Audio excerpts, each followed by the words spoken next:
What's going on, everybody? Welcome back to the season finale of Stargirl. I mean, guys, we waited a whole 13 episodes to get to where we are at this point, and I absolutely loved this episode, guys. The first season on a whole was one of the strongest ever attempted in the DC television universe for me. It was a real step in the right direction. As far as visual effects, the team from the Wonder Woman movie was brought in here to do a job, and it's so much high quality. Look, we know the quality we've seen from Swamp Thing and Titans. We know the quality, guys. But in this, they bonded that with bold storytelling decisions, and yes, it took time for each character to grow in many ways, so they took their time to just flesh out some characters, although I do think that Beth and Rick suffered a little bit from that, but then they get to shine in the finale, and that's what I really liked about it. A lot of these shows, guys, haven't been able to do this in the first season previously. I mean, the first season of The Flash was amazing. Since then, it's kind of been pants. But so many emotional moments, guys. So let's get straight into it, guys. With the ISA's synaptic amplifier, it turns out that it was hidden below the football field of Blue Valley. So imagine that. All the high school stuff going on, and all of this time, the satellites was hidden underneath there, and we see some kids running off the field as it opens up. This massive device just rises and activates as Project New America gets underway. So we join it when the Dragon King initiates the brainwashing process, leaving Justin and Barbara in trances, and Pat is forced to fight Courtney. I did say it wasn't going to last forever because we did see the trailer showing Pat fighting next to Courtney. So we kind of join it where Beth frees Pat and Justin from their trances, and it was a really good showdown in terms of how they did that little game of cat and mouse, which I thought was funny. So Courtney's trying to free Pat from the synaptic amplifier, and there's a big emotional impact from those scenes where we see Courtney refer to Pat as her daughter. And guys, I was like, wait, what? her daughter? And this is something that breaks through to his brainwave conditioning. And I think from there, I thought, oh, Pat's going to be in trouble because he's fighting it. Is he going to be one of the 25%? But no, that never really happened because the kids battle their way through to the lair, to the Green Dragon's lair. So the kids make their way over to the Dragon's lair, fighting the Dragon King, Icicle, Brainwave, Sportsmaster, and Tigress. And the funny thing about it, guys, was in public, we saw some of the adults that were also frozen in place. And when I say frozen in place, they were just that. It was like watching the end of V, you know, the alien invasion or something like that, where everybody was just stuck looking up at the sky. It was really strange. And that kind of didn't work for me because the whole point of this was it was supposed to control and sway your thought patterns. Nobody said it was just pure out mind control. So these guys were just zombified. And notice the little girl there that was shown with her father. That was a little girl who played Morgan Stark. Remember in the Avengers movie, Love You 3000? Yes, that was the same girl. So the signal was apparently supposed to kill 25% of adults that was fighting back. And we do see one drop dead, but nothing really happened to the other adults. They were just stuck in a trance. So I was thinking, you know, if you saw a whole high street of adults, at least 25% of them would drop dead. But no, it really wasn't that bad. It wasn't drastic. It wasn't disastrous as they made it out to be last week. But guys, the heroes look great. The villains look great. The action was awesome. Courtney's gymnastics was full on display here, and she was center stage of it. There was one time she saw Yolanda getting overwhelmed and Rick Tyler, our man, getting overwhelmed, and she just left what she was doing and went in and joined the fight to give those guys some kind of relief and help them in their fight. It was just so good, guys. I tell you, she's really arrived. I talked about pulling the staff from the stone last week, and she is the complete hero right now. There's nothing that she can do wrong. And again, we see fight scenes where her staff works in synergy with her. One part of it was where the staff trips Cindy on her back, and then she delivers another punch to Cindy. It just looked really good. It's just, I haven't seen that kind of synergy in a long time where two parts of the same coin are just fighting on the same side. It really looked good. And it makes you wonder why we haven't really seen this before in some incarnations. Yes, you know, there's that one thing sometimes that we see that two parts can become one. And I've never seen it on par like this. I mean, it looked really great. But guys, Stripe and Our Man battling. But guys, Stripe and Our Man finally getting to battle Solomon Grundy. That was so impressive. And look, I've been frustrated watching Our Man just getting kicked and punched around all over the place all season. Every fight the guy runs into, boom, he gets smacked up. And I'm just like, dude, you got so much strength. You got no fighting ability, like zero fighting ability. You have to learn how to fight. It's as simple as that. Go and take some Wing Chun classes. Go and take some boxing classes. Let Yolanda teach you how to fight. She knows how to fight. Just spend an hour a day in the gym with her and get that sorted. Because what I see from you at the moment, bro, ain't working, yeah? Man that is weaker than you is slapping you around like Sportsmaster. When the mask came off Rick Tyler, he just looked really menacing. It looked really good. I would wish he can keep that look, but he can't because everybody's going to know his identity. But he really did look the part when he took off his mask. So I really did like that. So guys, we had Wildcat versus Tigress, Stargirl versus Icicle, and Our Man versus Solomon Grundy. And Wildcat versus Tigress, it was kind of a stalemate. I know we saw them fight previously before, but Wildcat was just had one up on her, and with the fight, with Courtney by her side, she looked really good. Stargirl, Icicle, again, that was in two parts because they fought again at the end, but you could see that she was going toe-to-toe with him, and even in the last fight, he tried to freeze the staff because he knew that the staff were kind of had a weakness towards being frozen. But it was almost like Stargirl's will had made the ice not be frozen. It really was. It's almost like she was putting more cosmic energy and heat into the staff, and then instead of being frozen, it started to melt the ice. So that was a nice little touch there. But one thing about Sir Justin was there to slay the dragon, guys, you know, meaning to kill the Green Dragon King himself. And instead, he was kind of a backseat character. I wasn't really happy what they did with him, and we didn't see Excalibur do anything special as well. And he kind of ends up falling on his back, and it was Dragon King's daughter Cindy that got the final blow. You know, her name is Shiv, and she used the Shiv to go right through her father's back, stabs him right through the chest. And I just thought at that point, yes, she robbed Sir Justin of his journey, and it kind of fell off for him after that. And at the end, you know, his winged steed, he went to go and look for the horse, but I don't really know whether we're going to see him again, and it would be a real shame because I think they kind of wasted him in season one. He's one of the things that they didn't really get right. Even the brainwashing that he was subjected to, I wasn't really sure where they were going with that, and we saw no signs of that being lifted outside of last week when he started to kind of put two and two together. But oh well, you know, they can't hit everything out of the ballpark. One thing, guys, that we did have to talk about was Beth and Chuck, her goggles. Yeah, the battle with the gambler, you know, gambler coming into her screen, just trash talking her, saying, you know, it's too late, you can't rescue your friends. And it was a really good, you know, I talked about Beth thinking outside of the box, not depending on the glasses to do everything, and she's the one that came up with a couple of good ideas, one of them being, let me start to hack his bank accounts and give them to charity. That would discourage him from keeping up the firewalls, which was stopping Chuck to getting through to the program. And it actually worked. Yeah, draining his money distracted him, and it was a smart move for the writers to give her some more exposition. We really needed that for her character. But I think the one complex one for me was Yolanda. Yolanda's sudden turn to the dark side was really strange because out of all of them, she's the one that's most religious, and nothing kind of came of it. And I thought that was strange. You know, it was Rick Tyler that had to make the decision between life and death, and I thought that that would be her. Yeah, after his talk with Yolanda, Yolanda, being the religious girl she is, she was chosen with a decision to kill Brainwave, and she didn't even think twice. She just slit his throat. She saw right through it, and I kind of like that. Remember when I talked about the original Wildcat just being a fighter, a boxer? But in the new DC Comics and Rebirth, we know that this character of Yolanda, she has some mystical abilities, some mystical powers. And they didn't explain it. They've never actually even talked about it on the show. I know I mentioned it twice in my previous reviews. But in here, she sees right through the act that Henry Jr. was indeed Henry Sr. and Brainwave. She saw right through it. I know he said something about her friends when it was like their friends because they were Henry's friends as well. But she saw right through it and then just slit his throat. But we kind of saw a few expressions on her face after that. But there was no real grief in terms of, and guilt over her actions. And I thought that was weird. I was like, whoa, huh? Really?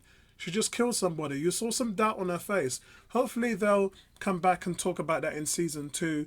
Maybe they'll get her and Rick to be a lot closer, because Rick was the one that let Solomon Grundy live, and she was the one that killed Brainwave. So I'm hoping they really pick up on that, because look, we saw a lot of things happen, you know, where she was forced to kill Brainwave. Icicle destroyed Beth's glasses, leaving her without a connection to Chuck. And I thought that that was really sad, seeing her sitting down without a friend. She only just really wanted a friend in all of this, and that seems to be gone. And I really don't know how that works out.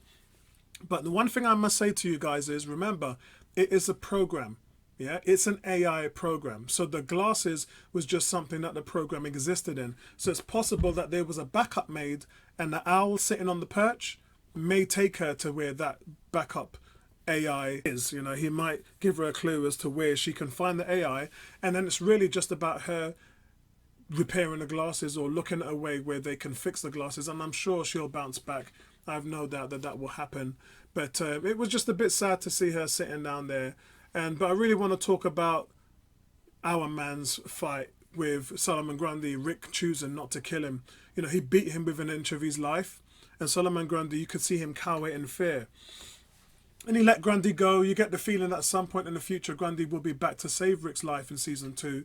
But I really want to talk about and spend some time and talk about Grundy, because again, he lacked exposition in this series. They didn't really talk about him. They didn't talk about his powers, or they didn't talk about how it works. And look, they can write him any way they want. We know that the cosmic staff in the comics isn't sentient, but it is in a TV show. So we know that the writers are making things different. And Solomon Grundy, I believe that's going to be something different from him, because, guys, he's normally been a villain of Alan Scott, the original Green Lantern. And in the second season of Arrow, he was portrayed by Graham Shields. And this version never became a zombie. It was instead injected with a serum that gave Solomon Grundy incredible strength. We also saw Solomon Grundy appear on 2014's Fox television series Gotham, where he was portrayed by Drew Powell. And let's remember, we don't know what version of Solomon Grundy this is. No matter how much damage is done to his body, he normally would be able to resurrect as a complete Solomon Grundy, hence the nursery rhyme. Solomon Grundy does reanimate, and he's virtually unkillable, you know, re-emerging from the very swamp that killed him in the first place. So every time he dies, he comes back. And the only time he can really die is if the magical curse is lifted. Remember, guys, in the comics, he was originally from Earth 2, which is where this is. Remember, Solomon Grundy was created in 1944. It was before Hulk. And Stan Lee courted Solomon Grundy and Frankenstein as inspiration for the Hulk's creation. Grundy used to say, Grundy crush, and that's the reason why Hulk says Hulk smash. And also, did I mention that the original Hulk's color was grey? So you can kind of see what Marvel and Stan Lee was doing in terms of looking at Solomon Grundy and creating the Hulk. But Solomon Grundy is best described as a zombie, guys, seeing that he's basically just a corpse. He cannot die. You know, magic elements means that his physical form can be destroyed, but his soul is never going to be. So there's a reason why they locked him up in the ISA, because he was this mindless beast. I'd like to see him come back next season, but if he doesn't, I wouldn't miss him. But let's talk about Jordan, Icicle. My word, guys. You know, I really liked this villain. You know, we saw he had that absolute thought pattern and progress throughout the series. His conviction was right up there until the young Mike Dugan, the person who I said would probably get the Thunderbolt pen, the Djinn. He takes the car and slams into Icicle, into it, shattering into a million pieces. Look, we've seen this happen in sci-fi and comics many times before, where somebody gets shattered into a million pieces. Even in Terminator 2, when the T-1000 was shattered, the heat melted his body into liquid again, and it just formed up. And I think that would be the same way with Icicle. I think the ice will melt into water and it will just form up again, and then he'll come back. But I just thought it was a nice moment that he absolutely gave that moment to Mike.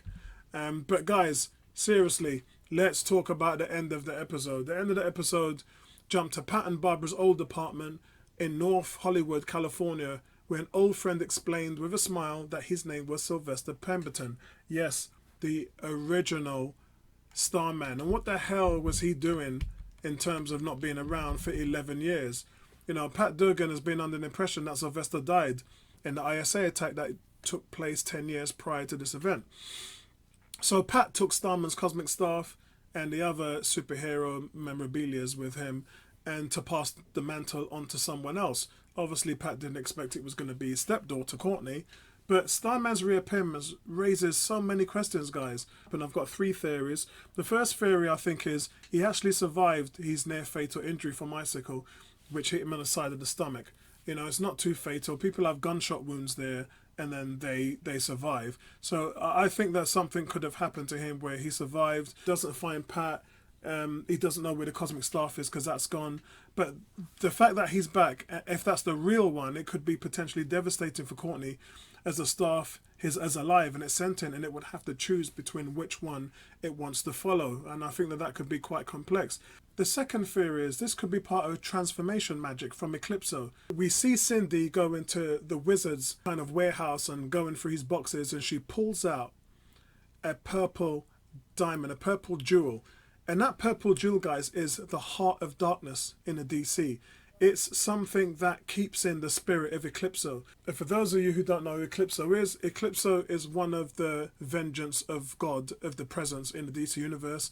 He was the vengeance of God before the Spectre was. We know Oliver McQueen in Earth 1, he took on the mantle of the Spectre, and he still is the Spectre. This was the original vengeance of God, and it's big time, guys. Think of the way how Trigon resides in Raven in the Titans. Then again, I don't think that's the case, because he's supposed to be inside of the crystal, and he's supposed to be inside Cindy, where he can take people's minds and hearts over. So I'm not sure whether that will come true, but it's possible. The third reason is it could be another Sylvester Pemberton from the multiverse. Now remember, guys, this is the Arrowverse, and in the Arrowverse multiple Earths exist. So we've seen what's happened in The Flash, where the Flash was able to see himself in different timelines. And we've seen it happen in Batwoman as well, where Beth and Alice were both dying due to the paradox, both of them not being able to exist at the same time. One had to die. In this instance, Sylvester Pemberton on Earth 2 died. So if another one popped up, he wouldn't be a threat to dying from a paradox. So it's possible that this could be something that has happened in this timeline. I'm just throwing it out there. So let's see what really happens. So where does this leave season 2, guys? Well, the next generation, Cameron, Jordan's son, has been absent since the dinner party, but Cameron will now be driven with vengeance, stepping into the supervillain mode that his parents left behind. Anya's son, Isaac, she was a fiddler, and I didn't see a fiddle on him. He had a trombone. So were they going to call him the trombonist? I don't know, but I think at some point he'll pick up a fiddle. Obviously, digging up the heart of darkness that contains an entity known as Eclipso. That's going to be big time. That's kind of where it leaves the team. Artemis, we didn't really see much of Artemis, to be honest, but we know Sportsmaster and Tigress actually survived. But look, guys, I just think that this has been fantastic, and I think it's been amazing. But we're going to have a look in greater detail to what happened to all of these guys, and we'll talk about that in another video, because I've been saying all along that the ISA was too powerful for these kids. And right now, the JSA 2.0 defeated a far more advanced foe, and they managed to defeat them almost easily using teamwork. We do need to also talk about the fact that Dr. Aito Dragon King is supposed to be immortal. Yeah, so I think in some ways him, Dragon King, and Jordan Icicle may come back. They more pull themselves together again. But I'd feel fair if they wrote them out, because then you could give the young villain kids time to shine. They're not going to get time to shine if the elders are still there. So as writing decision, I think it's going to be important for doing that. But guys, the scene where Pat gets the mug saying the world's best dad was so emotional. Courtney, this character was made in remembrance of Courtney, and it was so good seeing the message dedicated to his sister there. And it was just fantastic to see. And I posted up on Twitter a picture of both of the Courtneys there, and just really wanted to thank Jeff Johns for this series, because it was written with so much inspiration. And I really enjoyed it, guys. I'm not going to lie, it's been years since I've enjoyed a TV show, especially a pilot TV show in season 1 like this. And look, I enjoyed Watchmen, and Watchmen was amazing. And I think that's #1 for me. But Stargirl right now, for this year, It's my marker. We're 6 months through the year, and this really is my marker for this year.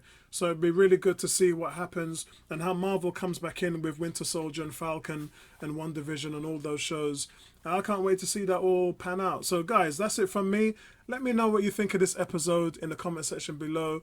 And if you're not subscribed to the channel, please hit that subscribe button, and I'll catch up with you guys soon. Peace, man.